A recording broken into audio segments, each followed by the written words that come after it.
Ya, yang terhormat para peserta webinar, JOS Academy sangat aktif memberikan edukasi dalam rangka meningkatkan kompetensi dan skill yang dibutuhkan oleh para praktisi maupun para akademisi. Saya akan putarkan beberapa event terdekat yang akan diselenggarakan oleh JOS Academy.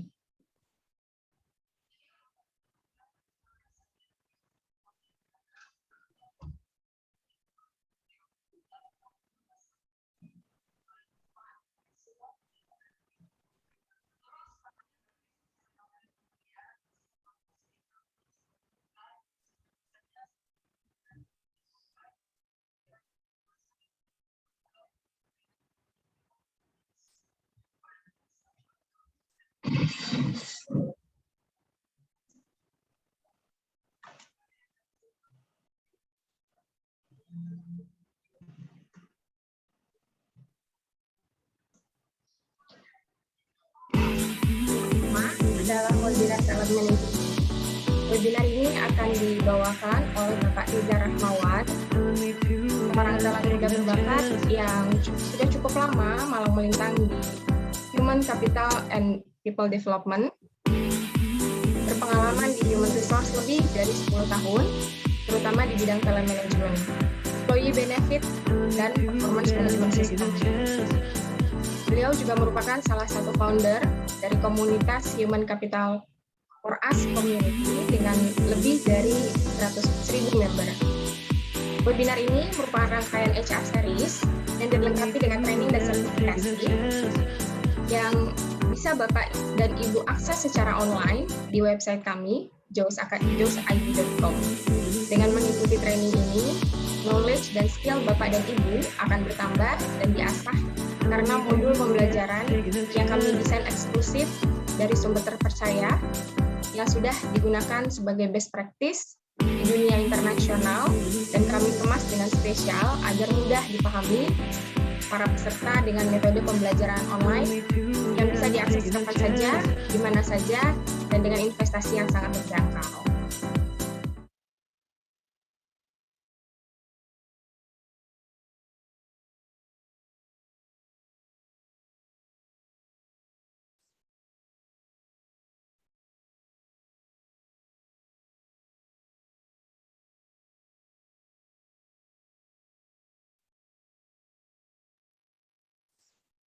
Yang berikutnya kita masuk ke research series.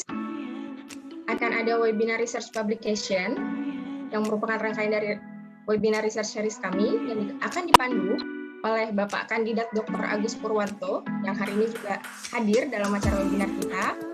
Bapak Agus Purwanto, ST, MT, CLMA, CDM, CPR, CPS, CPST. Masih panjang ini gelarnya Bapak Ibu.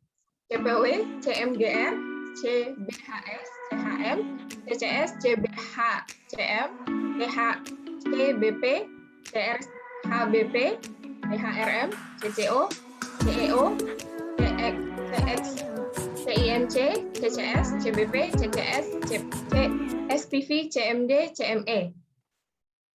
Nah, Bapak Agus Purwanto ini merupakan peraih rekor muri sebagai mahasiswa doktoral dengan publikasi ilmiah terbanyak. Rangkaian webinar ini juga dilengkapi dengan workshop untuk memandu para peneliti yang sedang menempuh jenjang pendidikan, baik dari S1 sampai dengan S3, untuk mendapatkan panduan yang tepat dalam menulis artikel ilmiah dan mempublikasikannya pada jurnal internasional bereputasi maupun jurnal nasional terakreditasi. Program ini juga dilengkapi dengan pendampingan atau coaching, baik dalam pengelolaan manajemen di dalam perusahaan Bapak dan Ibu, maupun bagi rekan-rekan yang terkendala dalam penyusunan riset atau karya ilmiah, baik teori, praktek, maupun penyelesaian pengolahan data statistik.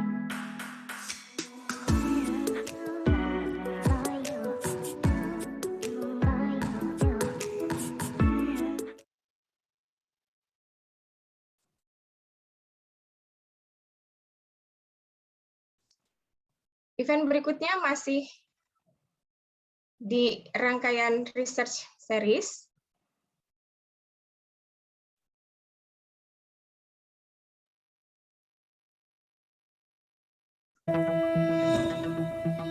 Akan ada webinar DR Project for Statistical Computing yang akan dipandu oleh Coach Wahyu Septiono SKM MIH PhD yang baru saja menyelesaikan pendidikannya di University of Amsterdam. Di webinar ini Bapak dan Ibu akan berkenalan dengan bahasa pemrograman statistik R untuk olah data. Dan tidak sampai di situ saja, rangkaian berikutnya dari statistik R ini juga akan ada workshopnya yang nanti akan dipandu langsung bagaimana menggunakan R statistik, pengolahan data penelitian, dan interpretasinya. Dan yang lebih penting lagi, Coach Wahyu juga akan langsung meng-coaching secara personal teman-teman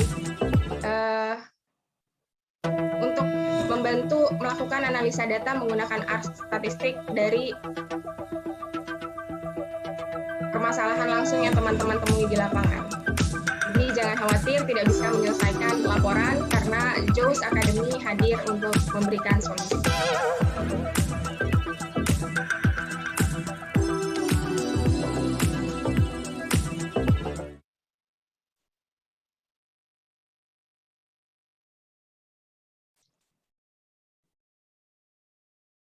Baik, Bapak dan Ibu peserta webinar yang kami hormati, sudah waktunya kita memasuki acara inti dari webinar kita hari ini. Di tengah-tengah kita sudah hadir host yang akan memandu jalannya diskusi kita di pagi hari ini. Saya perkenalkan Bapak Niko Alexander Vizano, yang merupakan kandidat doktor dari Universitas Mercu Buana, yang juga merupakan CEO dari JOWS Academy. Selamat pagi, Pak Niko. Halo, pagi Mbak Winda. Pagi semua. Pagi Pak Niko. Pagi Pak Niko. Pagi. Ya, Pak Pam sebentar lagi akan bergabung dengan kita. Kita tunggu sebentar lagi ya. Oke. Baik, terima kasih Mbak Winda. Terima kasih semua atas kesempatannya. Ada berapa nih? 24 yang sudah ada di ruang virtual ini yang mau belajar di hari Sabtu. Biasanya Sabtu kalau nggak olahraga yang lain-lainnya. Pagi ini kita masih mau belajar, ditemani nanti dengan Pak Pambudi. Ya, beliau sementara ini masih on the way ke ruangan kita ini. Ya. Jadi materi nanti yang akan disampaikan akan sangat-sangat relevan dengan kondisi sekarang, ya, dengan situasi di global, tidak hanya di Indonesia begitu. Sebelumnya saya mau menyapa dulu, mungkin bisa di-unmute beberapa atau semua pesertanya, Mbak Winda atau Mbak Risa, ada Bu Amira Deswita, ada Pak Aris, ya, ada Pak Dedi, ada Pak Imam, terima kasih juga dari Ines Kosmetik, ya. Kemudian ada Pak Irfan, Pak Laurentius, Bu Mailin, Bu Neni, Bu Rahadiandira, Pak Robert, Pak Robi, Bu Septi, apa kabar Bu Septi? Iya kabarnya. Ada Bu Sherlita, Pak Agus Purwanto yang gelarnya luar biasa panjang. Jadi kita akan ketemu ya Pak ya di webinar berikutnya. Kemudian ada Pak Edward dan ada Bu Madeline Tanisha. Selamat pagi semua, salam sehat semua. Dan mudah-mudahan di area pandemi ini bisnisnya ataupun kehidupannya tetap aman dan sukses begitu. Ya, jadi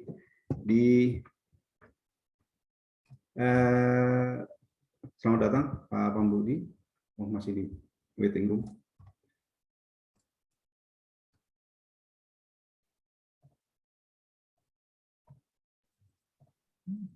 Baik, di area pandemi yang luar biasa ya, secara kita masih sebelum pandemi masih berkutat dan berusaha untuk survive di dunia digitalisasi dan globalisasi, ya. Banyak perusahaan yang meluncurkan strategi-strategi dalam menjawab bagaimana mendigitalize company-nya, bagaimana mengglobalkan company-nya, bagaimana survive dan bertarung di waktu-waktu yang sulit.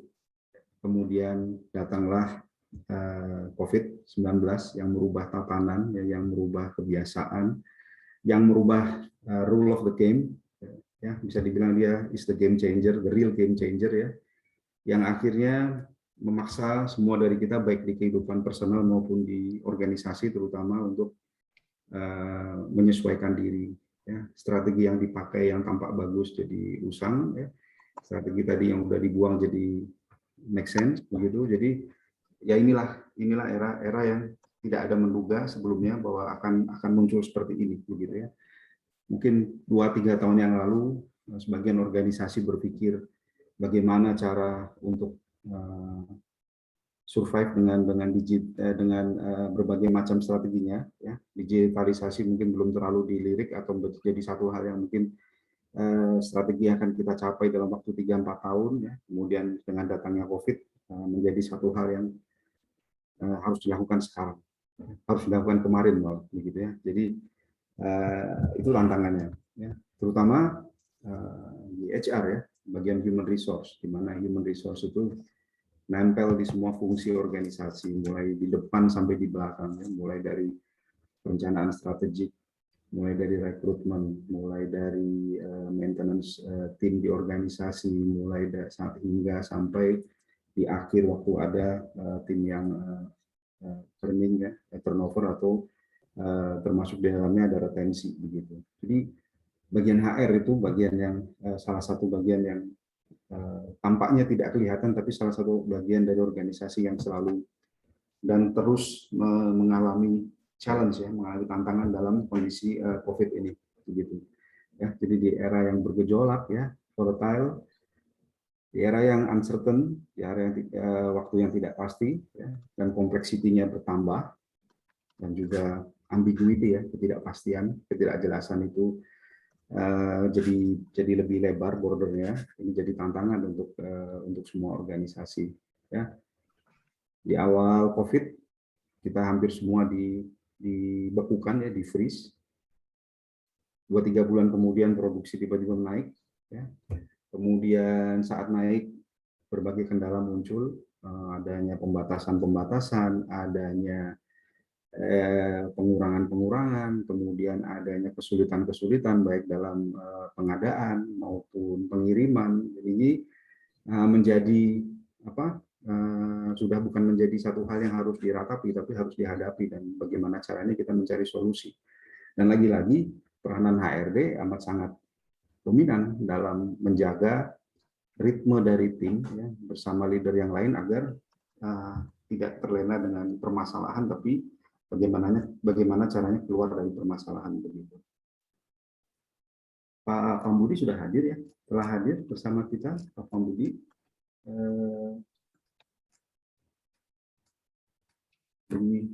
Pagi Kak Pam.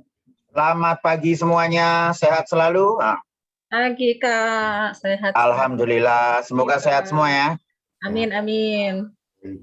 Jadi sedikit perkenalan, Kak Pambudi ini beliau salah satu, kalau saya bilang begawan HR di Indonesia ya, Kak Pam ya. luar biasa, putra bangsa Tulen, ya, terbaik di bidangnya. Sementara ini di HR, ya, beliau syarat dengan prestasi dan pencapaian. Salah satu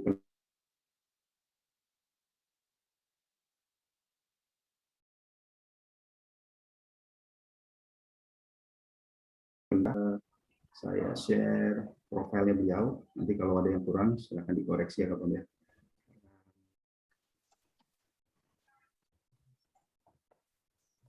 Jadi Kak Pam ini sementara ada di Bluebird.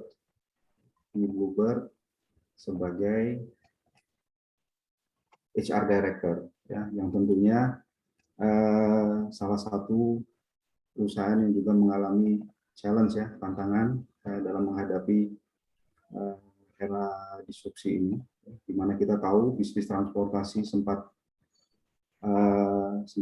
begitulah, ya, dan mudah-mudahan sehat, ya. Pak, ini profil beliau, Pam lahir di Magetan, lulusan ITB, kemudian di France juga background-nya malah banyakkan di komputer, ya, Pam, ya, di science komputer dan di AI. Beliau melalang buana bekerja di beberapa negara hingga akhirnya kembali ke Indonesia di Citibank. Beliau juga sempat sekolah di MBA-nya di Helsinki, di Finland. Itu di Helsinki-nya ya, Kak Pam, ya, di Finland-nya. Kemudian di Indonesia kembali, beliau sebagai HR Director di Citibank, kemudian di Danone Group, Aqua. Seperti saya sampaikan, 2019 beliau masuk ke Bluebird Group, ya, sampai sekarang. Next journey-nya nanti silakan tanya sama Kak Pambudi mau kemana lagi habis ini, begitu, ya. But I know he is going to move forward, ya, not backwards, begitu. Demikian tadi perkenalan sedikit mengenai Kak Pambudi. Saya juga sampaikan sedikit mengenai business disruption, ya, dan kemudian challenge-challenge yang ada di HR. Untuk lebih jelasnya, mari kita ikutin paparan dari beliau. Silakan Pak Pam, waktu dan tempatnya. Oke, Assalamualaikum warahmatullahi wabarakatuh. Waalaikumsalam warahmatullahi wabarakatuh. Selamat pagi dan salam sejahtera untuk kita semua. Semoga kita semua sehat selalu. Alhamdulillah, hari ini kita berbahagia bisa sharing session bersama dalam acara kali ini. Saya akan membuat suasana agak interaktif, jadi meskipun saya dikasih waktu 1 jam, presentasi saya hanya maksimum 20-30 menit. Setelah itu lebih mudah kalau kita tanya jawab, langsung aja diskusi, ya. Saya banyak belajar juga dari diskusi ini, ya, dan berarti ya mari kita sharing aja. Tanyakan, kalau di perusahaan saya gimana, kalau di perusahaan Pak Pam gimana, saya kok ngelihat kalau di jalan begini atau di lapangan begini, silahkan kita discuss. We are here to learn together. Ada satu kata yang harus saya koreksi dari Om Nick. Beliau bilang bahwa Pak Pam adalah begawannya HR. Saya serius. Dalam dunia bisnis dan dunia manajemen kali ini tidak ada lagi expert. Everyone is learning. I'm serious. Makanya pada saat Kementerian Kesehatan ditangani dengan dokter yang katanya sudah expert masalah kedokteran. Dan dokter itu adalah salah satu profesi tertua di dunia.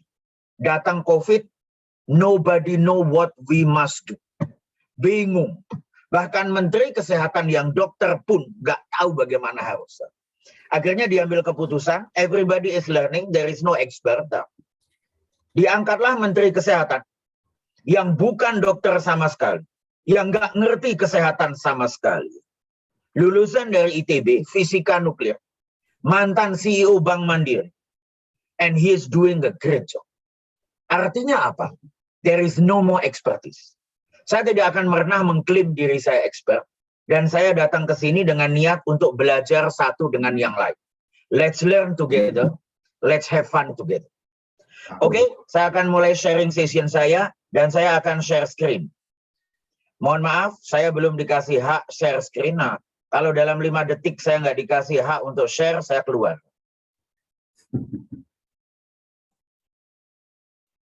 Sebentar, Kak. Mbak Winda bisa minta tolong? 5 detik, saya hitung. Sudah, 5, Kak. Sudah, Kak. 4, alhamdulillah.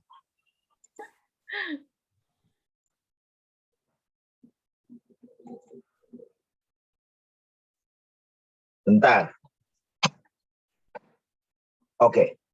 Apakah slide saya bisa kelihatan dengan jelas? Bisa. Sudah, Kak. Alhamdulillah. Suara saya juga udah kedengaran dengan jelas. Jelas. Oke, kita mulai. Gelombang badai wave dari bisnis disruption dan bagaimana ini akan mempengaruhi HR. Tadi udah diperkenalkan CV saya, udah diliatin, that's okay ya. Jabatan saya terakhir saat ini Director in Bloomberg Group. Saya juga Chairman dari Asian Human Development Organization. Nah, saya aktif berorganisasi, saya adalah Ketua Dewan Pakar Ikatan Alumni Habibie dan juga di Dewan Penasehat Institut Teknologi Bandung. Oh ya, ada surprise. Hari ini ada 3 buku untuk 3 penanya terbaik. Jadi habis ini langsung kita bikin sesi tanya jawab. Silahkan nanya. Panitia, Kak Arisa, tolong nyatet siapa yang nanya. Dan panitia yang menentukan siapa penanya terbaik. Di Japri mereka, tanyain alamat, kasih tahu ke saya. Bukan saya yang memilih. Jadi kalau ada yang ngambek mau ngelemparin telur, bukan ke saya, tapi ke panitia. Anyway, itu saya di sela-sela waktu saya menulis buku. Udah beberapa buku saya terbitkan, di antaranya ada di sini ya. Dan hari ini ya penanya terbaik akan mendapatkan, 3 penanya terbaik akan mendapatkan buku yang saya tanda tangani. Oke, let's start. Kita saat ini berada di zaman yang penuh ketidakpastian. Bahasa tinggi atau manajemennya namanya VUCA.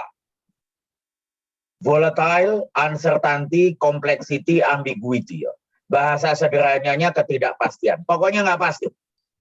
Dalam sejarah hidup saya, di mana saya menjadi HR Director di 4 atau 5 perusahaan di Indonesia, setiap kali ya banyak karyawan, serikat pekerja, manajer, atasan yang selalu bertanya ke saya, Pak Pam, di perusahaan ini tidak ada kepastian. Well, bersiap-siaplah. Dimanapun tidak ada kepastian. Siap-siaplah. Dan kita juga udah diajari. Kalau yang percaya sama akhirat, apakah ada kepastian kita ke surga atau ke neraka? Nggak ada. Well, mungkin kita harus ke neraka semuanya dulu sebelum akhirnya ke surga. But what I'm saying adalah, zaman tidak ada lagi kepastian. Bisnis juga nggak ada kepastian. Kita nggak tahu tahun depan kita akan survive atau tidak. Nggak usah sombong. Perusahaan yang besar di Indonesia dihadapi oleh pandemi bingung semua. Padahal katanya udah agility, udah innovation, udah merekrut konsultan yang mahal-mahal dari Amerika, dari Eropa. Kena pandemi bingung juga tuh, so tidak ada yang pasti. So apa yang kita lakukan adalah bersiap-siap menghadapi ketidakpastian. Makanya leadernya di sini gambarnya adalah 1, berdiri di sebuah tempat yang tinggi tapi bingung karena di depannya penuh dengan awan. Kalau zaman dulu leader yang nggak tahu akan ditanya, leader kok nggak tahu. Kalau sekarang leader yang nggak tahu justru keren. Berarti dia menyadari bahwa dirinya memang tidak tahu. Dia mengharapkan anak-anak buahnya untuk saling belajar dengan dia. Itu 1. 2, leader ini berdiri di sebuah batu, goyang terus, siap jatuh. Berarti apa? Ketidakpastian itu akan terjadi di mana. Dan itu dimulai dari semua industri. Saya tunjukkan satu industri ya yang paling terkena dampak dari salah satu yang paling terkena dampak dari pandemi. Industri perhotelan. Kasihan dan saya prihatin. Tapi kita lihat 10 tahun yang lalu saya punya keluarga ada di Bandung. Saya hobi kadang-kadang mau pergi ke Bandung. Karena pengen ketemu keluarga, sepupu, tante atau om. Dan pada saat itu, ingat ya 10 tahun yang lalu, kalau Anda hari Jumat malam dan lupa untuk booking hotel, good luck. Karena pada saat itu, jumlah hotel dan jumlah pengunjung kota Bandung nggak berbanding. Begitu banyak yang pengen pergi ke Bandung. Apa yang terjadi? Anda lupa booking hotel, mampuslah kalian. Terpaksa harus tinggal di hotel yang mungkin losmen berdebu, banyak kecoaknya. Karena rule of the game-nya begitu pada saat itu. Dan yang punya hotel di Bandung, kipas-kipas, panen raya. Kalian tahu kan bedanya Pionir dan Voluga? Begitu ada hotel-hotel itu laris, yang lain langsung ikut-ikutan. Kredit, kemudian kredit, dan kemudian semuanya pengen buka hotel di Bandung. metode fenomena ikut-ikutan. Satunya buka hotel laris, buka hotel semua. Satunya buka catering laris, catering semua. Satunya merasa Bitcoin untung, Bitcoin semua. Nah ini fenomena ikut-ikutan namanya. Satunya pengen ikut certification coaching, ikut certification coaching semua. Lah coachingnya mau berapa ribu, yang mau di coaching berapa biji, demand and supply. Terus gimana dong? Nah ternyata mereka membangun hotel. 2-3 tahun kemudian hotelnya jadi. Sayang 1000 kali sayang. Bandung udah berbeda. Yang datang dari Jakarta banyak banget. Di Bandung mulai macet. Akibatnya, mohon maaf. The biggest mistake that you can do at that time adalah weekdays di Jakarta, macet. Weekend di Bandung, macet lagi. Waduh, saya bilang sama kalian, bego amat. Kerasan amat sama macet. Senin Jumat di Jakarta macet. Sabtu Minggu di Bandung macet pula gitu. Dia bilang, Pak Pam, seandainya kami punya pilihan. Kenapa? Mertua saya di Bandung. Ya nasib lah. Makanya saya pasang tagline. 2021 tahun depan ganti mertua. But what I'm saying adalah ternyata bisnis berganti. Dan Bandung lebih parah lagi. Setelah itu jalan tol Cipularang dibangun. Macet total. Yang punya hotel nangis. Jalan tolnya jadi kena pandemi, nangis. Dan ternyata itulah dinamika yang terjadi saat ini. Change ahead. Perubahan akan terjadi di mana-mana. Apa yang terjadi kemudian? Lihat, dulu ada fenomena hotel bintang 5. 1, 2, 3, 4, 5. Hotel Accor dari Perancis menolak klasifikasi ya daripada bintang-bintang itu. Mereka bikin kategori sendiri. Ibis, Mercure, Sofitel, Novotel. Setelah itu apa yang terjadi ya? Ada hotel fenomena, hotel tanpa pelayan di Eropa.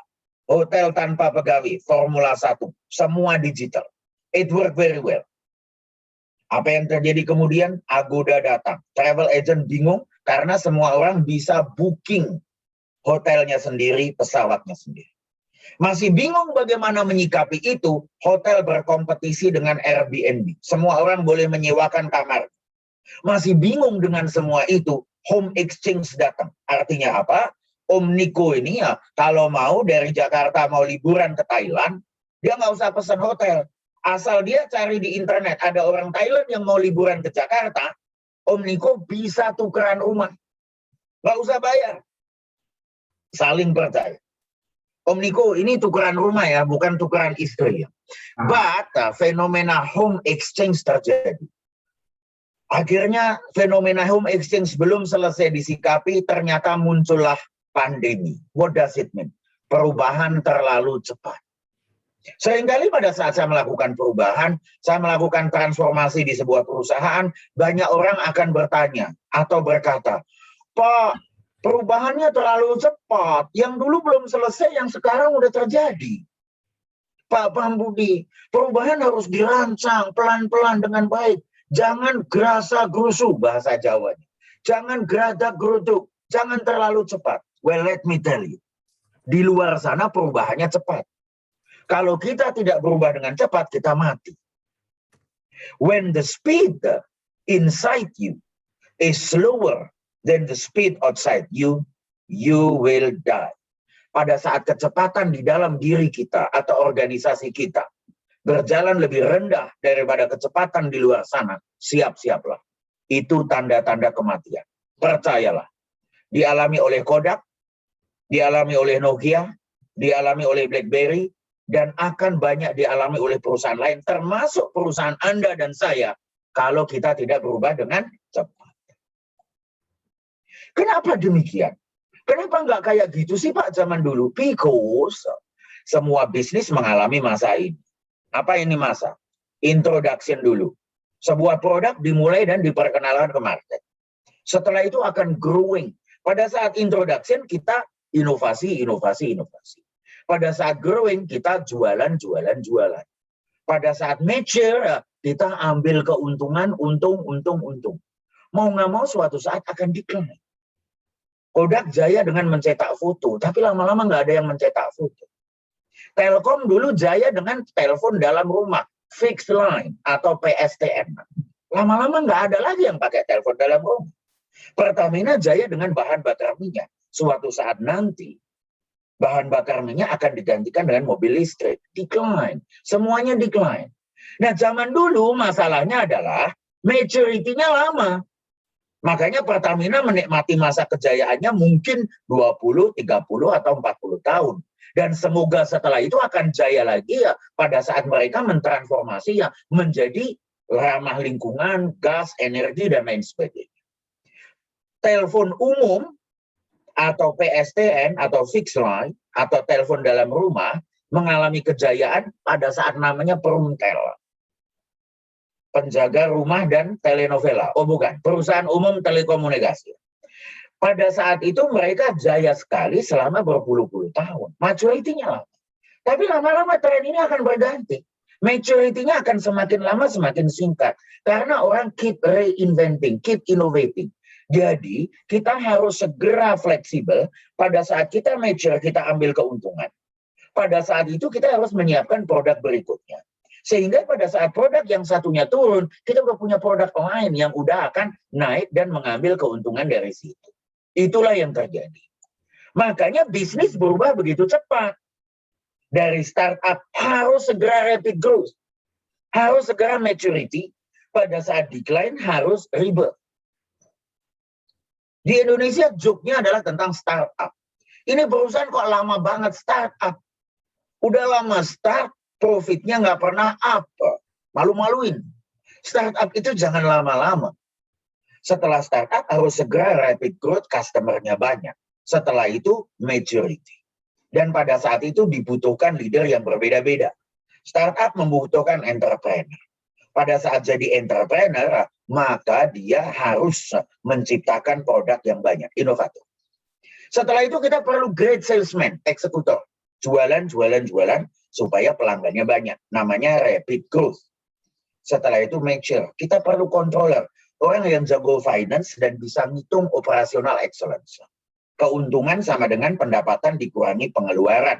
Berarti orang yang memaksimalkan pendapatan dan mengurangi pengeluaran.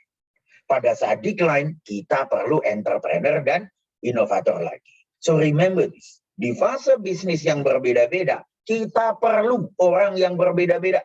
Kita perlu leader yang berbeda-beda. Dan inilah bisnis siklus yang berbeda. Dan tentunya kita membutuhkan leader yang berbeda-beda. Seorang entrepreneur itu adalah orang yang suka mencoba-coba, bereksperimen, boleh salah. Seorang eksekutor adalah orang yang clear direction-nya jelas, sangat task fokus dan sangat produktif. Seorang controller adalah orang yang sangat logis, data driven, dan sangat teliti. Seorang energizer, orang yang open terhadap ide yang lain, sangat informal, bahkan humorous, dan selalu bisa beradaptasi dengan lingkungan atau suasana bisnis di mana dia berada. What does it mean? Jangan menyamakan bisnis startup dalam fase startup, maturity, growth, dan decline dalam suasana yang berbeda. Semuanya memerlukan budaya kerja yang berbeda. Semuanya memerlukan kepemimpinan yang berbeda, performance management yang berbeda, dan tentu saja sistem pembayaran bonus yang berbeda-beda. Itulah yang harus selalu kita perhatikan. Nah, terus kuncinya gimana? Kita punya orang banyak nih, harus di-lead ribuan, kadang-kadang puluhan ribu. Apa yang terjadi ya? Kita harus selalu memulai, jangan hanya langsung implementasi. Realiti yang terjadi adalah bahwa kita semua harus selalu mengajak semua orang dalam tim kita untuk engage dan bahu-membahu bersama. Apa yang harus kita lakukan? First, start with why. Mulailah dengan visi. Kenapa kita harus melakukan itu? Berpikirlah secara kreatif. Cara-cara yang lama mungkin tidak bisa lagi digunakan dalam sistem yang baru sekarang. You cannot solve the new problem with the old way of thinking. Engage everybody, ajak semua orang. Dan terutama work collaboratively. Bekerja samalah dengan siapapun. Bahkan kadang-kadang bekerja sama dengan kompetitor Anda, bekerja sama dengan eksternal partner, bekerja sama dengan semua bagian, semua departemen di perusahaan Anda. Terus gimana dong, Pak Pambudi? Apa hubungannya dengan leader? Apa tugas seorang HR leader? Wis, zaman dulu orang leader ditanya, wah leader harus bikin career development yang bagus, harus naikin gaji, growth opportunity, harus memberikan good benefit, employee experience, good leader. That's all bullshit. Let me tell you that. The paradigm has changed. Kenapa demikian? Nggak ada gunanya gaji yang gede kalau tahun depan you are in big trouble dan bangkrut. Nggak ada gunanya leader yang bangkrut kalau ternyata 2 tahun lagi perusahaan leader yang bagus, kalau 2 tahun lagi perusahaannya akan bangkrut. In the end of the day, HR leader create winning organization that will continue to succeed in the future. Seorang HR dibutuhkan untuk membuat budaya kerja di perusahaan itu sehingga mampu memenangkan terus-menerus kompetisi ke depannya. Pak Pambudi, bukankah leader penting? Iya, tapi leader yang penting, yang bagus, yang sayang-sayang pada anak buahnya, yang sayang akan coaching, tidak ada gunanya kalau 2 tahun lagi perusahaannya tidak mampu memenangkan kompetisi atau malah bangkrut. So remember, the most important role of an HR adalah membuat organisasi yang akan terus-menerus memenangkan kompetisi di masa depan.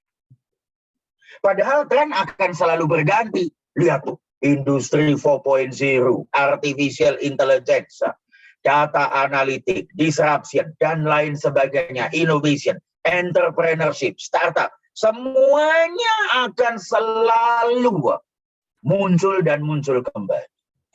Padahal, lihat baik-baik, business is business.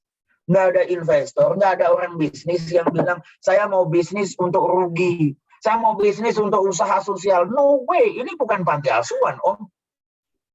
In the end of the day, the trend will move from selling the dream, jualan mimpi, kepada deliver profitability. Get real.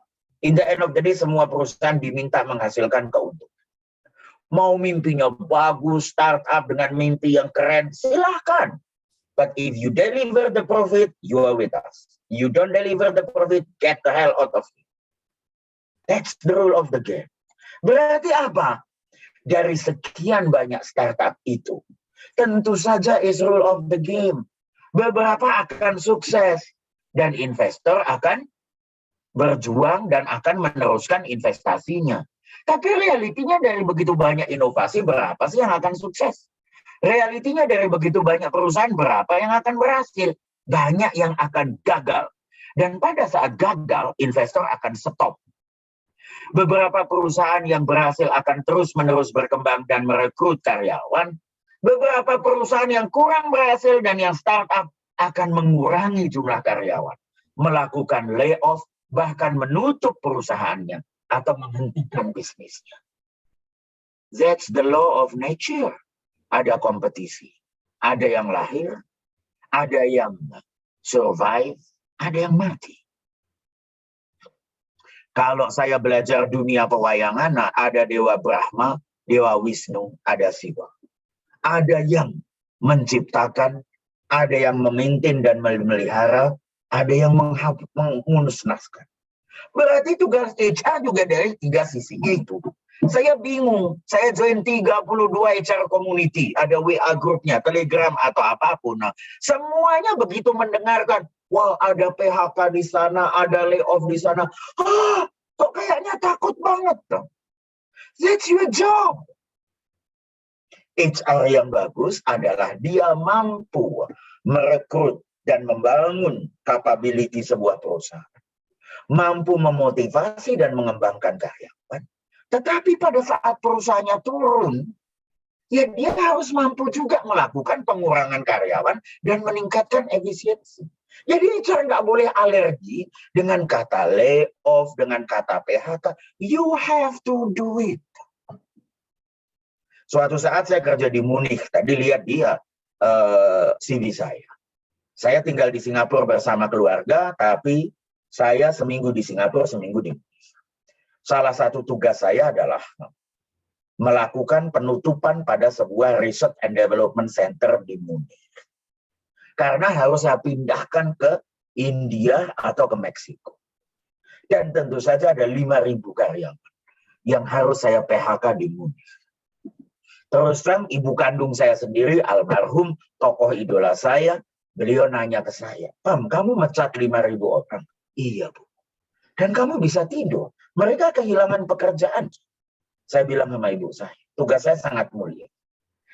Karyawannya, terus terang, karyawannya Nokia Siemens Network pada saat itu adalah 70.000. Secara global, terus terang yang harus diberhentikan adalah 17.000.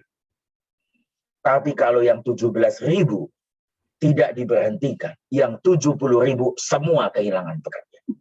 Demi meningkatkan efisiensi, bahasa Inggrisnya, we have to fire 17,000 people to save 70,000 people. Saya ulang dalam bahasa Indonesia, kadang untuk menyelamatkan 70.000 orang manusia, kita harus berani menghentikan dan mengeluarkan 17.000 manusia. Atau pilihannya kita tidak menghentikan dan 70.000 semua akan kehilangan. Maka saya bilang, saya bukan menghentikan atau mengeluarkan 17.000, tapi saya menyelamatkan yang 70.000. Dan berarti apa? Yang 17.000 harus diperlakukan dengan manusia. Ingat, kelihatannya HR adalah human resource. Padahal seringkali HR adalah help and rescue, membantu dan menyelamatkan perusahaan. Tapi juga kadang-kadang H-nya dalam kata human resource bukan human, tapi hero. Mereka itu bukan karyawan, mereka itu pahlawan. Mereka mencari nafkah untuk anak dan istrinya.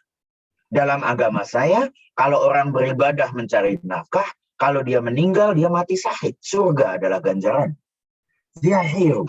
Treat them like hero. Perlakukan mereka sebagai pahlawan. Tapi ingat, HR harus bersiap-siap dan harus ready untuk melakukan apapun yang diperlukan untuk menyelamatkan perusahaan. Berarti merekrut dan membangun perusahaan dari awal. Memotivasi dan mengembangkan karyawan, dan bila mana perlu, meningkatkan efisiensi dan melakukan layoff yang diperlukan. Nggak boleh pilih-pilih. Terus gimana? Bagaimana caranya untuk melakukan, membangun budaya kerja yang tepat? Start from outside. Semuanya dimulai dari pelanggan, customer, perilaku, apa yang mereka lakukan, dan perubahan. Develop the culture from inside. Link the culture and organization long-term strategy. Organisasinya ke depannya bagaimana, berarti harus dihubungkan dengan culture. Last but not least, the real culture bukan terjadi di PowerPoint slide, tapi terjadi di perubahan perilaku leadernya sendiri, CEO-nya, supaya kemudian diikuti oleh semua anak buahnya. Role modeling atau lead by example. Berarti apa? Udah waktunya untuk mengubah HR practice. Dulu namanya rekrutmen, sekarang namanya harus meningkatkan value proposition sebagai employer. Menginspirasi mereka. Dulu kita kalau dapat karyawan dari perguruan tinggi top kayak ITB, UI, UGM kayaknya seneng banget. Padahal belum tentu budaya kerjanya pas. Waktunya untuk menyeimbangkan antara karakter dan kompetensi. Nggak ada gunanya pintar kalau ternyata nggak bisa bekerja sesuai dengan budaya kerja perusahaan. Ikan itu berenang di kolam, burung itu terbang di langit, kuda itu renang di padang rumput, dan monyet itu manjat di pohon. Kalau monyet Anda ceburin ke kolam renang dan tidak diajari berenang, mati. Makanya pentingnya bukan hanya assess terhadap kompetens, tapi juga karakter. Development. Dulu kita punya banyak training center. Saya pergi ke puncak sana, di sepanjang jalan ada minimal 7 atau 8 training center dari perusahaan besar-besar. Tutup, udah nggak ada waktu, udah bukan masanya lagi. Everything go digital. Zaman dulu kita suruh mereka 3 atau 4 hari ikut training, nggak boleh pegang handphone. Zaman sekarang milenial nggak pegang handphone 2 jam udah diare, muntah-muntah, ayan. So we need to change the way we do things.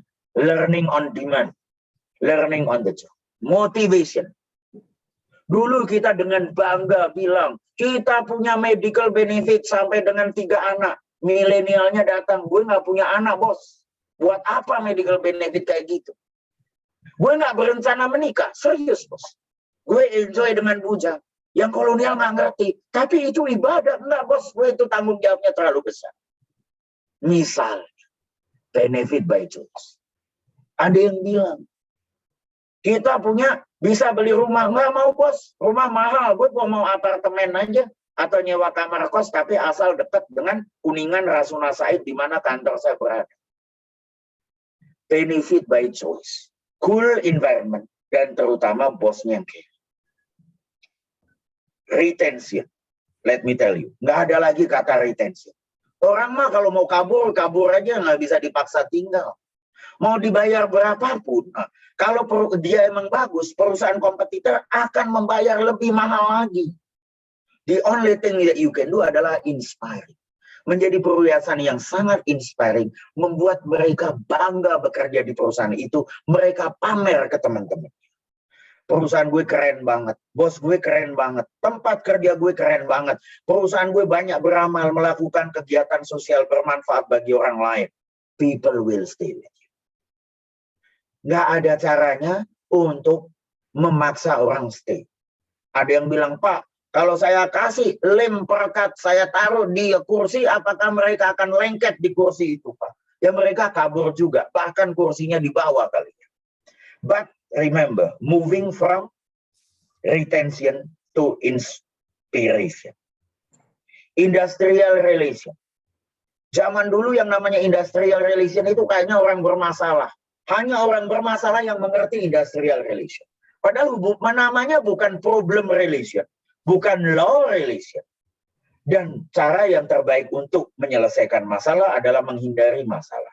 Berarti apa? Develop employee relation sejak hiring process. Dan continue to engage them during the whole employee life cycle. Respect them as human. Karena apa? Mereka adalah manusia dan mereka adalah hero bagi keluarga. Saya akan tutup dengan slide ini sebelum saya buka tanya jawab. In the end of the day is VUCA, benar. Tapi kita juga harus menjadi VUCA. Dalam arti velocity. The speed of generating new idea. Perusahaan harus mencari ide sebanyak-banyaknya bagaimana survive dan berkembang di masa depan. Unleash the talent potential. Banyak talent-talent yang jangan-jangan tidak kita ketahui di dalam perusahaan. Cari dan gunakan. Creativity of leadership team harus benar-benar berubah. Dan terutama agility. Dunia berubah, apa yang kita lakukan untuk berubah? Garmin dari perusahaan GPS berkembang menjadi perusahaan gadget dan perusahaan fitness. Bluebird sedang bertransformasi dari perusahaan transportasi menjadi perusahaan teknologi, logistik. Kalau sulit mengirim orang selama pandemi, kita kirim barang. Kita punya truk, kita punya truk, kita punya bis, kita punya taksi, bahkan kita punya Tesla. Agility, the ability to do new thing when you need to. Orang finance harus belajar IT, orang IT harus belajar hukum, orang hukum harus belajar marketing, orang marketing harus belajar HR. You never know. What you don't know can kill you. Kuncinya ada being agile, bersiap-siap, fleksibel ke masa depan. Terima kasih banyak. Saya hentikan di sini. Saya juga ingin belajar dari kalian. Silahkan share. Boleh dengan bebas ngomong, Pak Pambudi, di perusahaan saya bukan begitu caranya. Silahkan. Pak Pambudi, kalau saya lihat prakteknya kok begini. Silahkan. Let's discuss and let's show. Terima kasih banyak. Saya hentikan di sini monolog saya. Saya stop sharing saya. Dan kita mulai dengan tanya jawab. Silahkan. Nah. Oke, terima kasih Kak Pam. Luar biasa paparannya. Insightful sekali ya. Saya langsung baca Kak Pam ya di pertanyaan ya. Ada dari Pak Dedi Sukmana. Bertanya beliaunya ini, saat ini SDM saya komposisinya lebih banyak milenial. bagaimana mengkolaborasikannya dengan kolonial. Dengan kondisi saat ini uncertainty. Ini banyak nih sekalian, banyak perusahaan yang seperti ini kejadiannya. Gimana nih Kak Pam? Makasih banyak. Bukan banyak, semua perusahaan. Kalau mau merekrut kan anak muda semua. Realitinya kita membutuhkan dunia yang baru, pelanggannya adalah anak muda, berarti kita juga membutuhkan karyawan yang anak muda. Padahal anak muda udah beda sama zaman dulu. Zaman dulu kita dikasih uang dikit aja udah seneng. Dikasih fasilitas dikit udah seneng mau pindah. Zaman dulu perusahaan take care of everything. Ada BUMN yang ngasih karyawannya dengan gaji yang bagus, perumahan, rumah sakit, sekolah untuk karyawan. Kayaknya kentut aja dibayar. But the world has changed. Anak muda sekarang nggak mau lagi. Hanya dengan uang. Mereka nggak sematre kita. Kenapa? Tanggung jawabnya mungkin juga belum banyak kali ya. So mereka mau. Saya pernah berhadapan dalam extreme example.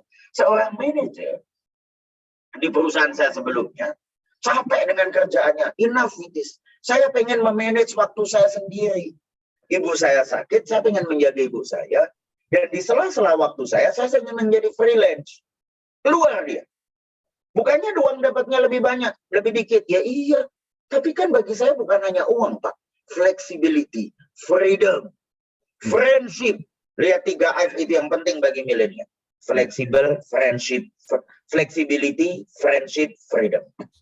Kemudian banyak perusahaan berlomba-lomba kasih gaji yang tinggi, kabur juga karyawan. Sampai suatu saat saya bekerja di sebuah perusahaan air mineral, Aqua. Saya kerja dan saya merekrut namanya manajemen trainee. Manajemen trainee itu orang yang di-hire dari jurusan apapun, selama 2-3 tahun kita ke blank, 3 tahun lagi kita jadikan manajer. Semua perusahaan top punya manajemen trainee. Tentu saja saingannya aku adalah perusahaan-perusahaan bank yang membayar mahal, perusahaan asing, consulting yang membayar mahal.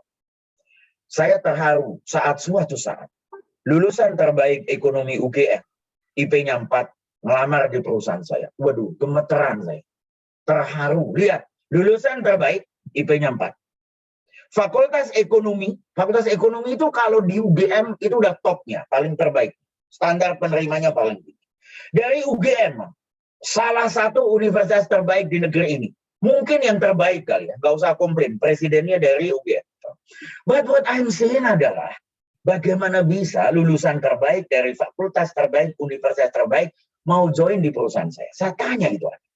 Kamu tahu kan, perusahaan saya nggak membayar yang paling tinggi. Kompetitif, tapi nggak paling tinggi. Dimanapun saya berada, saya nggak pernah bayar paling tinggi. Tapi saya selalu kompetitif. Kenapa kamu mau join? Padahal kamu pasti diterima di perusahaan lain, mungkin konsultan asing yang gajinya jauh lebih tinggi. Dan dia bilang begini, Pak Pambudi, saya dari Kelatnya. Saya lihat apa yang aku lakukan di Kelatnya. Bapak ambil air kami, tetapi Bapak membangun hutan yang sangat ramah lingkungan, menyejahterakan masyarakat di sekitar. Bapak nggak pernah merekrut orang dari luar Klaten. Semua orang Klaten Bapak bikin pinter dan Bapak bikin lebih sejahtera. Bapak menyelesaikan lingkungan. Bisnis Bapak bukan hanya bermanfaat bagi perusahaan, tapi bagi masyarakat, bagi bumi dan alam sekitar. I'm inspired by that. I want to be part of that. Merinding. That's the vision. Berarti kalian harus membuat sebuah perusahaan yang sangat inspired. Saya bekerja di Bluebird. Udah 49 tahun. Bukan hanya nyari keuntungan. Tapi kesejahteraan pengemudi harus kami perhatikan. Pengemudi kami kasih komisi. Dipastikan jaminan kesehatannya. Kami hire dokter sendiri di pool kami untuk memastikan mereka sehat. Kalian tahu kadang-kadang jaminan kesehatan dari luar, kadang-kadang ngantrinya lama. Kami pastikan mereka sih. Istrinya kami training untuk ikut catering atau buka catering atau menjadi penjahit. Pengemudinya kami kirim umroh. Anak-anaknya kami kirim beasiswa. Tahun lalu lulusan terbaik dari ITB adalah salah satu anaknya pengemudi kami. Dalam masa sesulit ini pandemi, kemarin kami bagikan beasiswa ke ribuan anak pengemudi. Perusahaan yang punya visi yang jelas. Jadi pertama, visinya harus jelas. Setelah itu bagaimana? Setelah itu Anda akan memikirkan bahwa bagaimana orang tua dan orang muda saling belajar.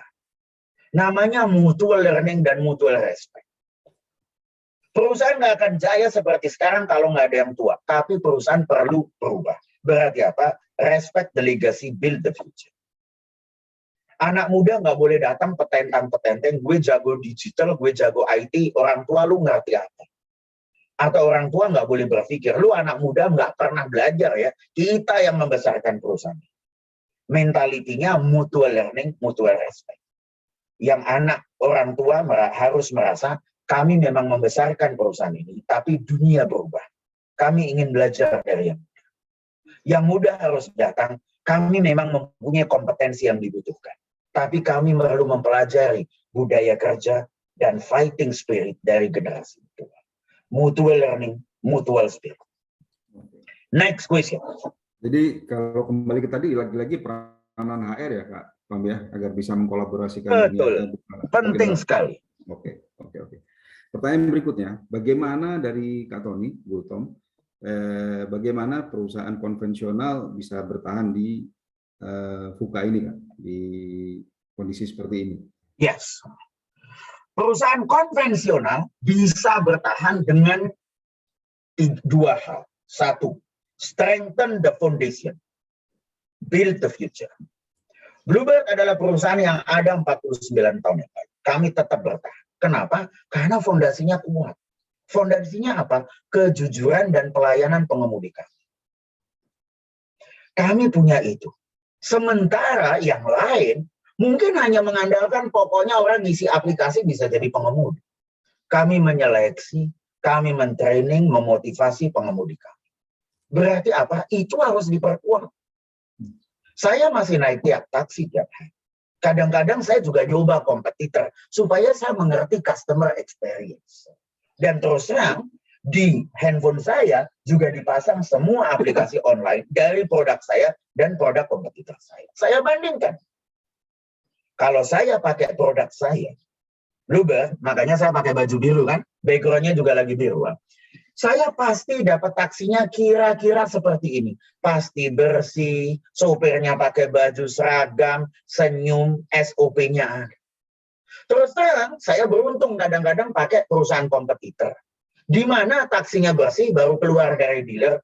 Saya pernah dapat mahasiswa cantik, mahasiswi cantik, anak S2 UI, psikologi pula. Waduh, saya nggak mau turun. Tapi kadang saya juga dapat mobilnya yang kayaknya seminggu nggak dicuci, yang mengemudi bau rokok, kayaknya udah 2 minggu nggak mandi dan nggak gosok gigi. Consistency over brand. Berarti apa? Strengthen the foundation. Pasti ada. Setelah strengthen the foundation, siap-siap and build for the future. Makanya silahkan pakai MyBB. Kami membangun itu. Dalam masa sulit, kami merekrut ratusan, saya bilang ratusan, artificial intelligence program untuk membangun digital. Jadi nggak bisa hanya membangun yang future. Maaf, kalau hanya membangun future tanpa mengandalkan kekuatan sendiri, itu seperti Indonesia. Bikin pabrik pesawat nggak laku dijual, pertaniannya nggak jelas mau kemana. Akhirnya apa? Pertaniannya lepas, pesawatnya nggak jadi. Nah, berarti harus strengthen the condition, tapi build the future. Thank you, Kak Tony. Semoga lekas sembuh dan segera lekas pulih, Kak. Amin. Dari ujian dan cobaannya. Makasih, Kak Tony. Next. Oke, saya open mic satu buat teman lama juga. Monggo, silahkan. Silakan Pak Khairul Razak, sebentar saya unmute. Mbak Risa mungkin bisa bantu unmute Pak CR. Pak CR. Oke. Silakan Pak. Baik. Luar biasa sekali. Ya, ini saya pamer sedikit kameranya. Kebetulan lagi di restoran Padang. Makasih Om, silakan. Oke, Pak, manggilnya enaknya Pak apa Mas ya? Mas Pambudi lah. Menarik sekali, cuma biasanya di SAR itu kan problemnya itu ketika kehilangan karyawan-karyawan yang bertalenta. Nah, tadi disampaikan mau dikasih lem tikus kayak lem apa gitu kan, kalau memang dia harus cabut dia cabut gitu kan, tapi Mas Pram juga menyampaikan ya perusahaan kompetitor pasti akan berani bayar kalau dia lihat kandidat kita bagus gitu ya, maksudnya karyawan kita bagus. Nah, apa yang harus kita lakukan untuk mengatasi hal ini? Misalnya salah satunya mungkin membuat talent pool. Jadi kita buat karyawan kita seperti pemain Jerman, pintarannya rata semua. Nah, terkait hal tersebut, dalam hal ini adalah talent pool, tahapan-tahapan apa yang harus kita lakukan sebagai insan untuk melaksanakan talent pool tersebut, Mas Pambudi. Demikian. Terima kasih, Abang Niko. Terima kasih banyak. Terima kasih. Keren banget. Mohon yang lain di mute dulu dong, biar nggak ganggu. Terima kasih banyak. Oke, very good question, Om. Oke, let me answer this. Saya pernah bekerja di sebuah bank yang dinamakan University of Banker. Banyak sekali orang bagus dan di-hire banyak perusahaan yang lain. Dan yang meng-hire nggak tanggung-tanggung bank yang lain yang mungkin duitnya lebih banyak. Bahkan dari bank itu ada 8 sampai 9 CEO bank yang lain berasal dari bank itu. Saya sebut namanya Citibank. Pada saat saya masuk pertama, hari pertama saya bukan di Indonesia, tapi hari pertama saya di Hong Kong. Saya dipanggil sama bos saya di Hong Kong. Dan kemudian bos saya bilang, saya terus terang cerita, bos namanya Terry, kita nggak khawatir nih, semua pada direkrut. Dan Terry bilang, oh kita seneng banget Bang, kalau mereka direkrut orang lain. Kenapa? Berarti we develop the right people. Berarti mereka pintar. Pilihannya dua Bang. Orang lain mau rekrut, berarti talent kita pintar. Atau orang lain nggak mau rekrut, berarti talent kita bego semua. Pilihan mana yang Anda inginkan? Nah, jadi bilang sama bos-bos Anda, kalau talentnya diambil orang, Anda bilang sama bos Anda, alhamdulillah bos, mari kita sujud syukur. We are doing the right thing. Berarti kita develop orang itu dengan baik. Berarti dia pintar, sampai perusahaan lain mau ngambil. That's number one. Number two. Lah terus gimana dong? Ya siap-siap dong. Kita juga nyetir mobil di jalan tol. Kalau ternyata bannya pecah, kan punya ban serep. Talent juga harus punya talent serep. Nah ini kalau ban pecah, karena cuma ban, rule-nya 4 tambah 1. Berarti rule-nya adalah bannya 4, ban serepnya 1. Di Citibank, rule-nya 1 tambah 4. Talentnya 1 karena begitu penting, serepnya 4. Serepnya apa 4? 2 dari dalam, 2 dari luar. Jadi waktu saya di Citibank jarang ada di kantor, Mas. Karena saya sibuk build the network sama orang luar, supaya saya punya talent. Nah, kalau ada talent gue yang keluar, gue ambil. So remember this. Develop and prepare. Berarti apa? Orang yang ada di develop dengan baik, tapi siap-siap. Kalau ada yang keluar, kita udah siap. Dan benar, ada CEO saya, waktu itu namanya Tigor Siahaan. Bayangin, CEO Citibank, keren banget gitu loh. Pajak anak buahnya aja dibajak orang, apalagi dia. Setiap 6 bulan dia terima offer yang jauh lebih bagus. We do our best to retain. Tapi hari pertama saya di Hong Kong, si bos saya udah bilang, tenang aja. Sepenting apapun di orang itu di Citibank, tidak ada yang tidak bisa diganti. Mau CEO, HR Director, Sales Director, atau apa. Suatu saat, setelah lebih dari 20 tahun berbakti dan berkontribusi bagi perusahaan, Tigor akhirnya bilang, saya ingin belajar sesuatu yang baru. Dan saya ingin memimpin bank yang lain. Saya ingin mencoba bank lain. Beliau pindah ke CIMB Niaga. Apakah kita tega menghalang-halangi orang yang udah berkontribusi 20 tahun? Enggak. Apakah banknya kolab? Enggak. Karena udah ada 1+4 tadi. Akhirnya kandidat serep terbaik atau succession planning yang terbaik ke Batara Sianturi yang lagi jadi CEO di Filipina kita panggil. Dan sekarang masih ada di situ. Menjadi CEO yang baik. So remember this. Develop, prepare. Kira-kira begitu. Luar biasa. Makasih Opa, pertanyaannya keren. Okay. Next question. Thank you. The floor. Ini ada satu. Very good. Thank you, thank you. Ada satu yang menggelitik nih Kak Pam, ada satu pertanyaan. Kebetulan Monggo. sama seperti statement Kak Pam tadi mengenai leader yang jangan sayang sama tim ya, create the winning team. Pertanyaan dari Bu Bila. Bagaimana merubah mindset seorang HR yang terpola nge-treat karyawan dengan nyaman dan friendly, ya, tiba-tiba harus berajin menjadi HR yang bersikap sesuai dengan kondisi. Bagaimana tuh Kak? Good. Wah, pertanyaannya keren. Dan itulah kenapa terjadi paradigma bisnis yang berbeda. Zaman dulu namanya bukan HR, zaman dulu namanya personalia. Yang penting kontrak kerjanya, makanya banyak kepala personalia adalah sarjana hukum. Yang penting kontraknya jelas, kerja jam berapa, gajinya berapa. Moving to the next. Motivating people. HR manager, HR directornya banyak sekali dari psikologi. Orang psikologi jago motivasi, jago sayang-sayang. Akibatnya mereka dibikin sayang-sayang, dibikin motivasi supaya comfort, supaya betah, supaya termotivasi. Problem, kadang-kadang comfort, kadang-kadang betah, tapi nggak kerja. Bahkan undang-undang di Indonesia menyatakan, gue nggak kerja bos, kalau lu mau pecat gue, pesangon gue tinggi kok. Nah, that's the problem with motivating people. Makanya sekarang nggak penting HR ngerti hukum, nggak penting HR ngerti psikologi, because it's time to move from comfort to productivity. Saya nggak bilang bahwa kita nggak perlu sarjana hukum atau sarjana psikologi. Selama mereka bisa agile dan mengubah dirinya sendiri dari kontrak hukum, dari motivasi dan coaching, menjadi productivity, good. Ingat, kontrak nggak ada gunanya kalau nggak produktif. Motivation, engagement nggak ada gunanya kalau nggak ada productivity. Berarti apa? HR harus ngerti finance. Baca laporan keuangan, baca kompetitor, baca produknya apa, supaya tahu bagaimana meningkatkan productivity. Berarti HR-nya harus belajar dari yang lain. Saya mengharamkan orang HR untuk makan siang atau ngobrol sama orang HR. Karena kalau orang HR ketemu orang HR, jutek ketemu jutek, ilmunya nggak nambah.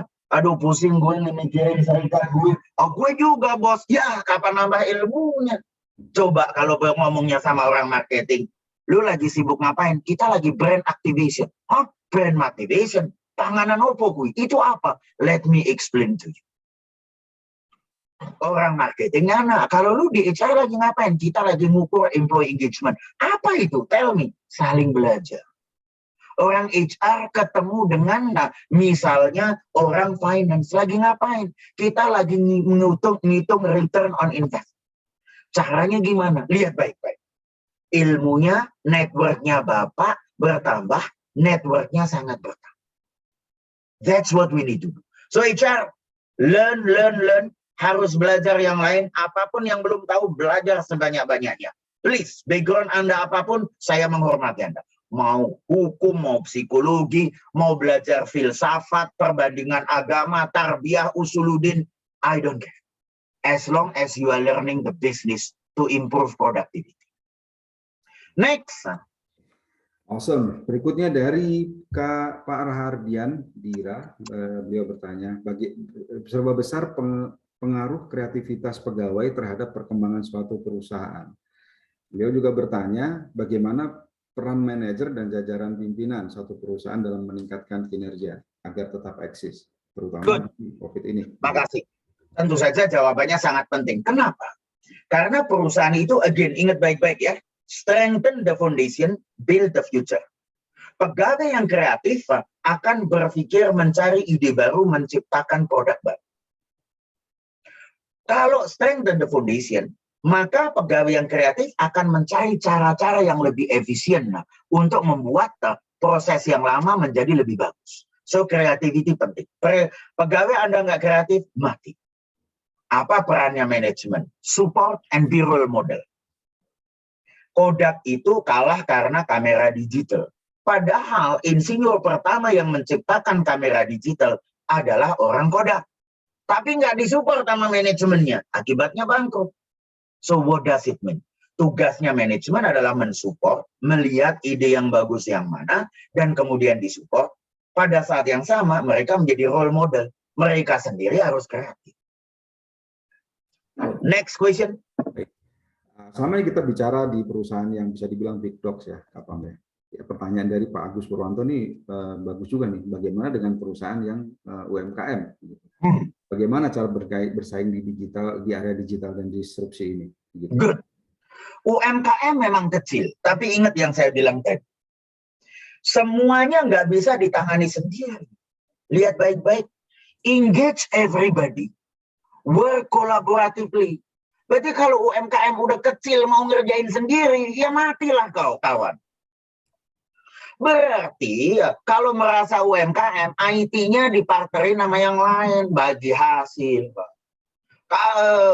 Buka channelnya partner sama yang lain, product development partner sama yang lain, buat IT atau platform web page-nya kerja sama yang lain, kolaboratif. Dan ini nggak terpikir, karena dulunya kita maunya sendiri aja.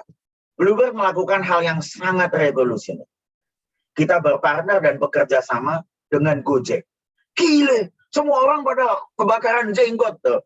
Masa mau kerja sama kompetitor? But hey, we learn each other.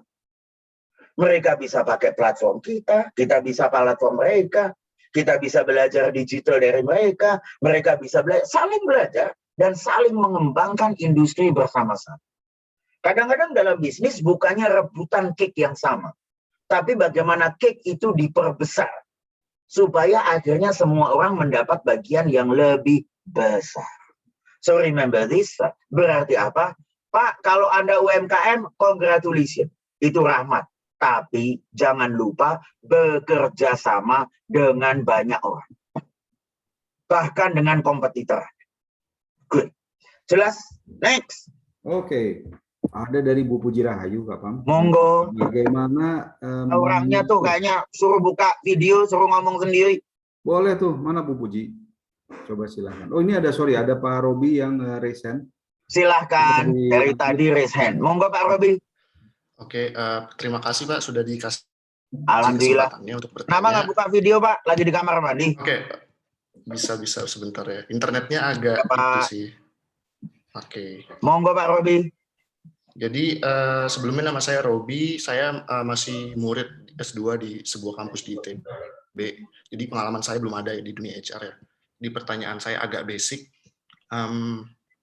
Menurut pengalaman Bapak Pambudi nih, selain rekrutmen atau bikin compensation system segala macam, apa saja peran HR dalam sebuah perusahaan?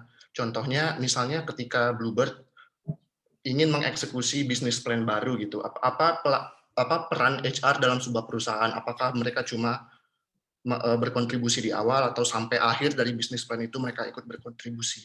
Terima kasih Pak. Makasih. Dari awal saya tanya, bos, bisnis planningnya gimana? Misalnya, kita mau bikin logistik service yang digital, misalnya. Jadi kita mau membuat bisnis yang bukan hanya mengantarkan orang, tapi mengantarkan barang. Dan itu bisa dari B2B atau dari C2C. Jadi perusahaan mengantarkan banyak barang, atau misalnya Anda beli barang di GDID atau GoTo, dan kemudian barangnya akan diantarkan oleh kita, misalnya. Kalau Anda beli tas mewah, mungkin Anda nggak mau itu barang diantar pakai sepeda motor, misalnya. Atau Anda beli roti, birthday cake dari es krim yang terkenal, Häagen-Dazs, diantar pakai ojek, ya nanti sampai di sana meleleh. Mungkin Anda perlu mobil yang nyaman dengan AC yang bagus. Oke, so misalnya itu bisnis plan-nya. Good, saya tanya, bisnisnya bagaimana? Projection revenue-nya bagaimana? Oke, setelah itu tugas kita adalah ngomong tentang capability dan capacity. Bos, kita punya orang digitalnya nggak, Bos? Jangan-jangan nggak ada IT engineer-nya. Jadi saya ngomong capability dan capacity. Untuk go to market-nya gimana?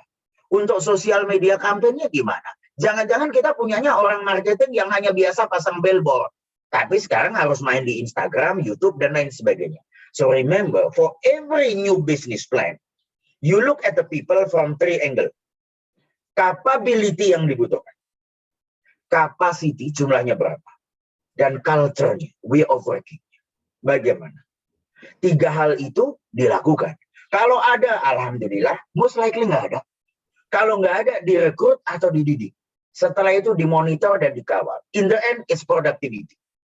Saya akan bikin orang itu, berarti cost SDM saya berapa? Contoh, ternyata perlu sekian orang, ternyata cost SDM-nya 2 miliar per bulan, misalnya. Nah, bisnisnya cuma ngasilin 3 miliar per bulan, tekor gue. Nah, berarti harus ada perhitungannya berapa orang. Jadi productivity. Makanya HR nggak hanya ngerti psikologi, nggak hanya ngerti hukum, harus ngerti finance, harus ngerti inovasi, harus ngerti innovation management, project management, change management. The best way to learn HR bukan mengambil master of HR atau mengambil master of psikologi, tapi mengambil master of business administration. Jadi, Jelas Mas Robi? jelas, Thank ya. you, Pak. Ya. Makasih banyak. Next question. Jadi HR harus terlibat di bisnis ya, Kapam ya. Betul. Teman-teman kayak zaman dulu, teman di belakang aja. Oke, berikutnya dari Bu Puji, mau disampaikan langsung atau saya bacakan ini? Iya, disampaikan langsung Pak Niklas ya. Silakan. Monggo. Oke Pak Budi, terima kasih untuk waktunya. Mungkin saya sih benar-benar newbie kalau di dunia HR Pak, karena basic saya orang teknik industri gitu. Tapi menarik banget begitu tadi paradigmanya Pak Pram bergeser dari HR dimulai daripada legalitasnya sarjana hukum gitu ya, kemudian bergeser ke psikologi, terus kemudian terakhir menyentuh bidang saya nih, produktivitas gitu kan, yang banyak dieksplor oleh orang teknik industri gitu ya.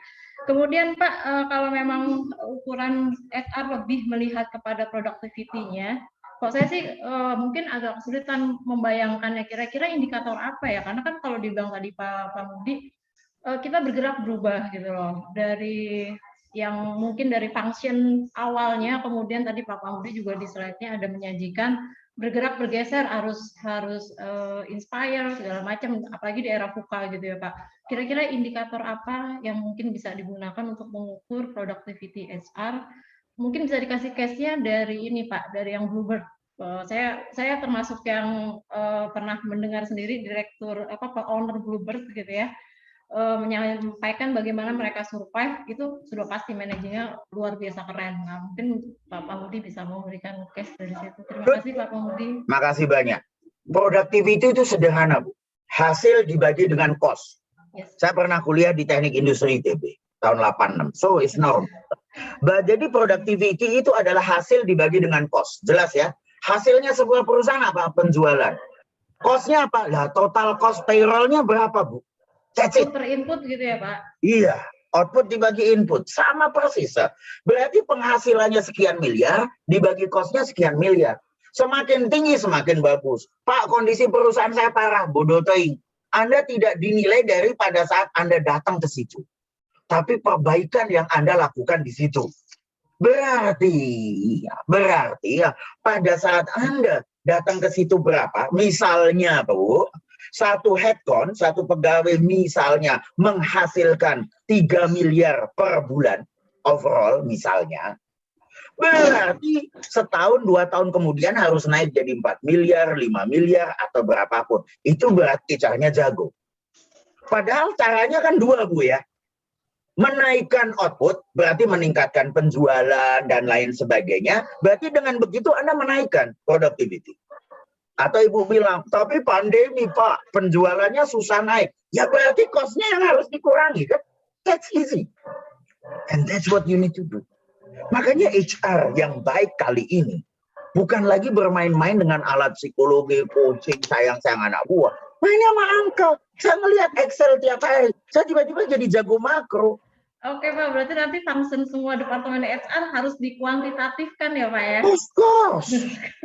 Karena CEO-nya mikirnya kuantitatif. Karena perusahaan Anda akan IPO dan di bursa saham, nggak ada di bursa saham itu investornya yang kita jelaskan. Investornya nggak ada yang nanya. Bosnya sayang-sayangan sama anak buahnya nggak? Bosnya itu melakukan HR itu indikatornya cuma berapa training yang sudah dikerjakan, tapi tanpa no way. mengukur, mengukur 20 tahun lalu, Bu. 20 tahun lalu begitu. Sekarang udah ganti. Makanya bisnis dilatih. Itu yang harus diukur. So remember productivity, output minus output. Saya bingung, konsep ekonomi itu sederhana. Keuntungan pendapatan dikurangi pengeluaran. Disuruh cutting cost, komplain. Kok cost-nya dikas? Hey! Ada teori productivity, itu dipelajari di semester 1 teknik industri. Yes. Productivity sama dengan output dibagi dengan input. Suruh ngurangi output, komplain. Hey, udah waktunya menerapkan ilmu yang kita pelajari bukan di S2, di semester 1, Bu. That's it. Makasih banyak Bu Puji. Thank you. Terima kasih sama-sama, Pak. Thank you Pak Pam. Ini Bu Neni mau langsung bertanya? Monggo, silahkan. Boleh, Pak. Selamat pagi, Pak Pambudi. Terima Selamat kasih. pagi. Terima kasih, Pak, atas pencerahannya. Saya izin bertanya, Pak. Bagaimana, Pak, sikap kita menjadi seorang leader frontliner, Pak? Tapi di organisasi yang bertransformasi, sedangkan tim manajerial dan tim HC, Human Capital sendiri sedang proses transformasi, Pak.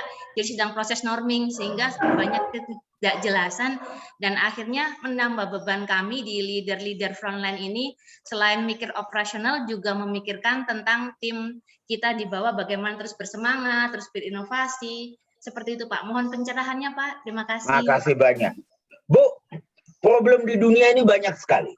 Kalau kita mau mikir, orang Ethiopia kelaparan, pandemi di Kolombia masih berjalan, leadernya banyak yang nggak bisa dijadiin contoh yang baik, perusahaannya kena pandemi. Gambarkan 2 lingkaran. 1, lingkaran yang kecil adalah lingkaran yang kita bisa kontrol, kita influence. Lingkaran kontrol, lingkaran kendali. 2, lingkaran yang besar, circle of concern, lingkaran kecemasan yang kita bisa was-was. Kalau kita mau mikir yang was-was, Bu, nggak ada habisnya. Kita bisa was-was 24 jam sehari. Tapi it doesn't help. Caranya adalah fokus pada apa yang kita bisa kontrol. Bodoh amat dengan yang lain dulu. Tapi apa yang saya bisa lakukan untuk diri saya, untuk pekerjaan saya, untuk tim saya, untuk orang-orang di sekitar saya. Berarti gimana? Bosnya di atas berantem, nggak usah dipikirin. Anda nggak bisa ngontrol itu. Suasana bisnis naik turun, mungkin Anda nggak bisa 100% mengontrol. Tapi apakah Anda datang senyum dan ramah ke semua orang? Membantu semua orang. Menjadi teamwork yang baik. At least pekerjaan Anda sendiri ditangani sebaik-baiknya. Then you can do that. Kalau semua orang melakukan itu, dan menjadi gelombang yang positif bagi semua perusahaan, lama-lama perusahaan itu akan maju sendiri. Jelas, Bu Neni? Good. Jelas, Pak. Terima kasih. Pak Niko, waktunya sebenarnya habis, tapi saya boleh ngasih bonus 2 atau 3 pertanyaan terakhir. Silakan, Pak Niko. Terima kasih. Masih ada Mas Rahadiandira. Mungkin ada Silakan. mau nambah ini, Kak. Silakan, Mas Rahadian. Halo. Mbak Rica, bisa tolong dibantu open cam-nya? Sebentar. Mas Rahardian ya? Ya.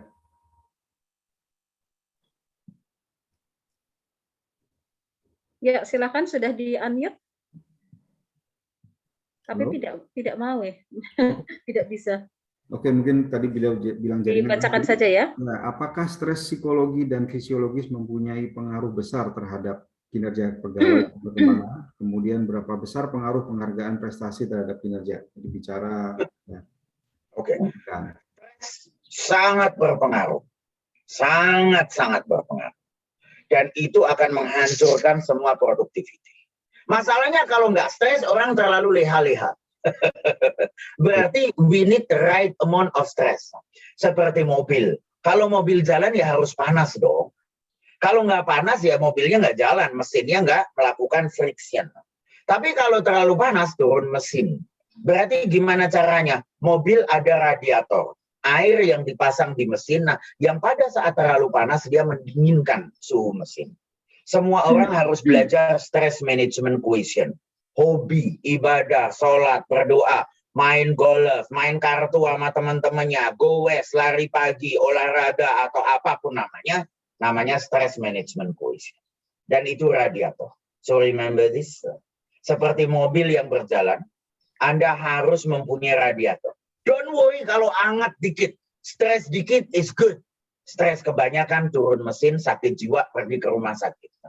So remember this. Semua orang harus hangat atau panas otaknya, tapi mampu mengelola stresnya dengan baik, dengan hobi, dengan sholat, dengan beribadah, dengan keluarga yang baik, teman yang baik, atau apapun. Remember this, mesin punya radiator, manusia memerlukan stress management. Terima kasih, stress management. Ada yang lain, Bu Risa, yang sudah raise hand? Sip. Pertanyaan terakhir tadi. Keren banget ya, ada udah sih jam yang 10. raise hand sudah tidak ada. Cepet banget. Yang nanya di chat habis? Sudah. Habis. Keren banget, pas jam 10. Saya boleh closing? Silakan, nggak paham, silakan. Good, makasih banyak teman-teman. Ingat, you are changing. Ada beban yang besar bagi kita.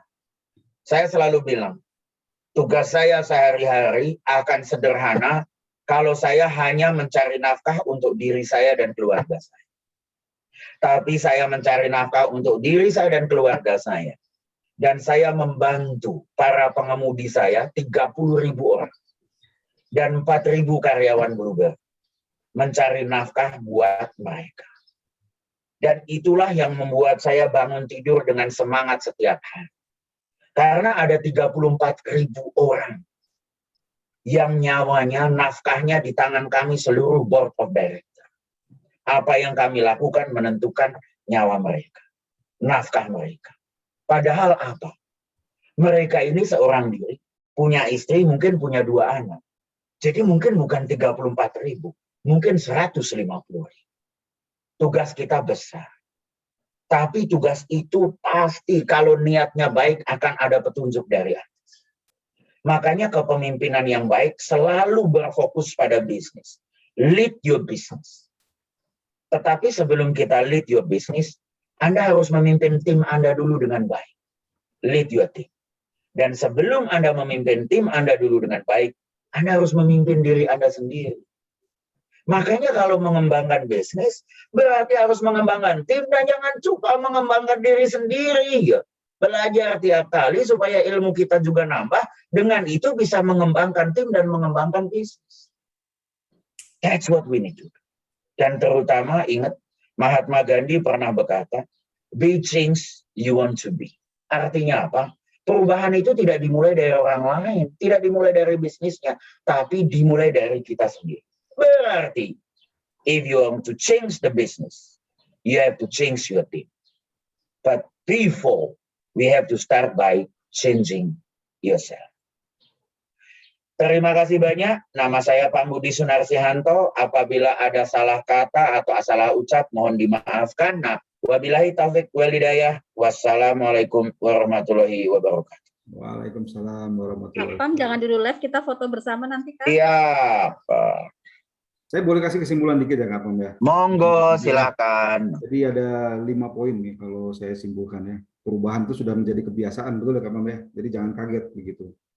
Ya. Kemudian ada perusahaan itu harus bisa cepat ya, dan kemudian melibatkan semua dalam yang terlibat baik eksternal maupun internal. Dan semua orang harus kreatif, terutama mulai dari puncak gitu ya. Dan yang penting agile, jangan lupa juga persistence ya. Dan yang paling penting terakhir adalah create the winning team.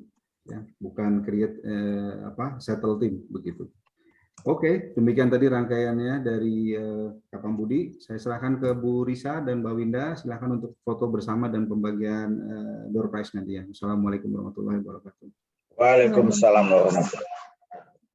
Baik, terima kasih Bapak Pam Budi dan Bapak Niko. Mungkin untuk sesi foto bersama akan dipandu oleh Ibu Arisa. Ini ada 2 screen ya, Bapak Ibu. Mohon untuk di on-kan kameranya. Silakan Ibu Arisa, mungkin mulai dari screen yang pertama. Sebentar Mbak Win, kayaknya saya internetnya kurang bagus. Jadi ini agak sebentar. Sorry, Mbak Puji bisa bantu saya dulu untuk screenshotin? Saya kok mati-mati ya.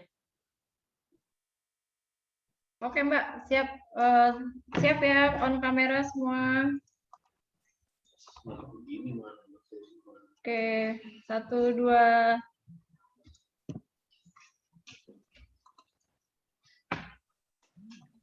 Baik, untuk screen kedua. Screen kedua. 1, 2. Oke, terima kasih Bapak Ibu. Terima kasih Bapak Ibu. Terima kasih Kak Niko. Terima kasih saya tidak bisa dia foto ya Kak. Terima kasih Siap ya. semua. Have a great weekend semua. Baik, Bapak Ibu, terima kasih. Nanti akan dihubungi oleh panitia untuk peserta tadi ya, 3 penanya terbaik yang beruntung mendapatkan buku dari Bapak Pambudi. Kemudian juga ada 5 peserta nanti ya yang akan dipilih juga oleh panitia untuk mendapatkan giveaway dari kosmetik Ines ya, dari teman-teman yang mengisi feedback. Ibu Puji mau diumumkan sekarang untuk giveaway-nya? Boleh, Mbak? Silakan. Baik, silakan Ibu Puji.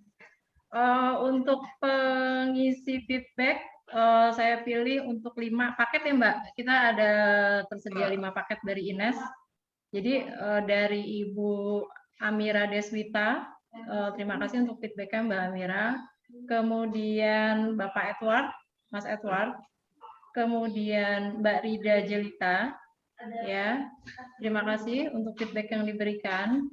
Kemudian untuk Bapak Laurentius, dan yang terakhir saya berikan untuk sebentar nih, baik nih ininya, Bapak Irfan Ramaditya, ya. Jadi 5 tadi itu ya yang berhak. Tadi tolong hubungi di nomor JOS Club-nya ada ya Bapak Ibu, silakan untuk konfirmasi pengiriman hadiah, alamatnya diinformasikan ke kami. Jadi saya bacakan sekali lagi yang mendapat feedback terbaik: Mbak Amira Deswita, Mas Edward, Mbak Rida Jelita, Mas Laurentius, dan Mas Irfan. Nanti silakan hubungi kami untuk pengiriman paket daripada Ines yang diberikan paket sponsor. Terima kasih. Baik, terima kasih Ibu Puji. Untuk 3 penanya terbaik, mau diumumkan sekarang dari Bapak Niko atau juga dari Ibu Puji? Silakan. Silakan dari Bu Budi. Ya. Penanya terbaik ya.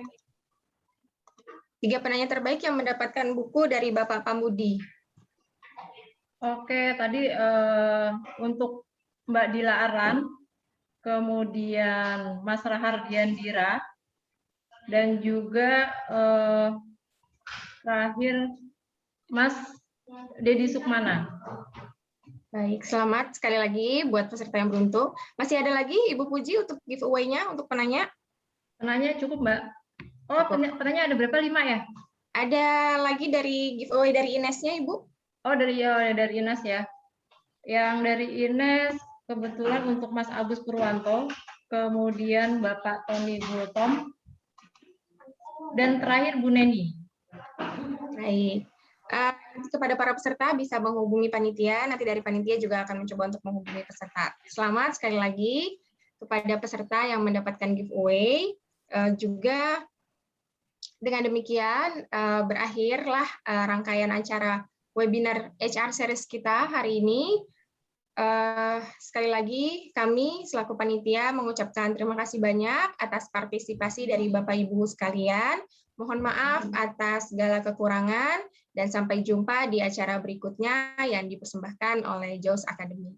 Terima kasih. Wassalamualaikum warahmatullahi wabarakatuh. Terima kasih Bapak Ibu. Sampai berjumpa untuk pada webinar kita selanjutnya. Salam sukses selalu.